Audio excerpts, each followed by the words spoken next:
The arid plains of Puntland, Somalia echo with an age-old struggle. This time it's not against drought or conflict, but a new kind of invader. Huge foreign fishing vessels are plundering their waters, leaving a trail of destruction in their wake. The elders, custodians of tradition and wisdom, have issued a desperate plea. They're calling for resistance against these marauders who threaten not just their livelihoods, but their very way of life. The situation is dire.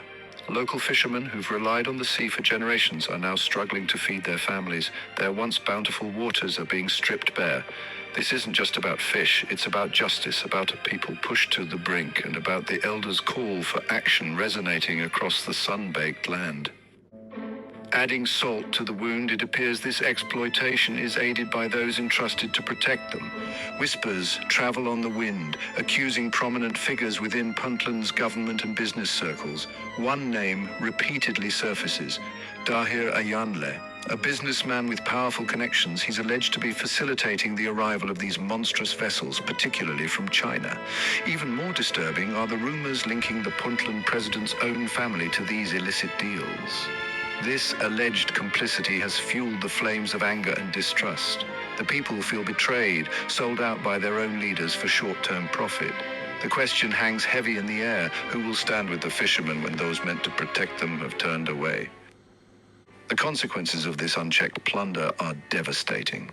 Local fishermen, once the lifeblood of coastal communities, are returning home with empty nets. Their catches have dwindled to a pittance, insufficient to sustain their families. Markets, once overflowing with fresh seafood, now stand half empty. Prices have skyrocketed, placing an additional burden on already struggling households. The ripple effect of this crisis extends far beyond the fishermen themselves.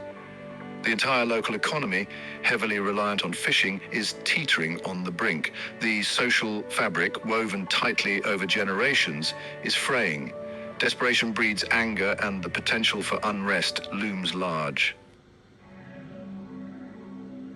As despair deepens, a ghost from Puntland's past re-emerges: piracy. The very waters that once served as a hunting ground for pirates now witness a different kind of lawlessness. Desperate young men, their livelihoods snatched away, are tempted by a familiar path. The sea, once a source of sustenance, now whispers promises of quick riches through desperate measures. Already there are reports of small boats venturing further out, their crews armed and desperate. The international community, once plagued by Somali pirates, watches with growing concern. The situation is precarious. Unless the root causes of this crisis are addressed, the world may soon face a resurgence of piracy, fueled by desperation and a thirst for retribution. This crisis extends far beyond immediate economic hardship. It threatens the very fabric of Puntland's society, its environment, and its future.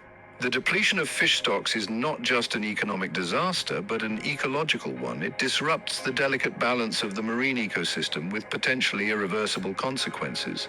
The social impact is equally alarming. The erosion of traditional livelihoods, coupled with a sense of injustice and abandonment, breeds instability and conflict. Puntland, already grappling with numerous challenges, now faces a crisis that threatens to unravel years of progress and plunge the region into further turmoil. The situation in Puntland is a stark reminder of the interconnectedness of our world. The greed of a few, facilitated by corruption and indifference, has devastating consequences for entire communities. Addressing this crisis requires a multi-pronged approach. First and foremost, the illegal fishing must stop. This requires strong action from Puntland's government, including cracking down on corrupt officials and enforcing existing laws. Secondly, the international community must play its part. This includes supporting efforts to combat illegal fishing, providing aid to affected communities, and promoting sustainable fishing practices. Finally, and perhaps most importantly, the voices of the fishermen and their communities must be heard. They are the ones most affected by this crisis, and their insights and solutions must be at the forefront of any efforts to address it. The time for action is now. The future of Puntland's coastal communities and the health of its marine ecosystem hang in the balance.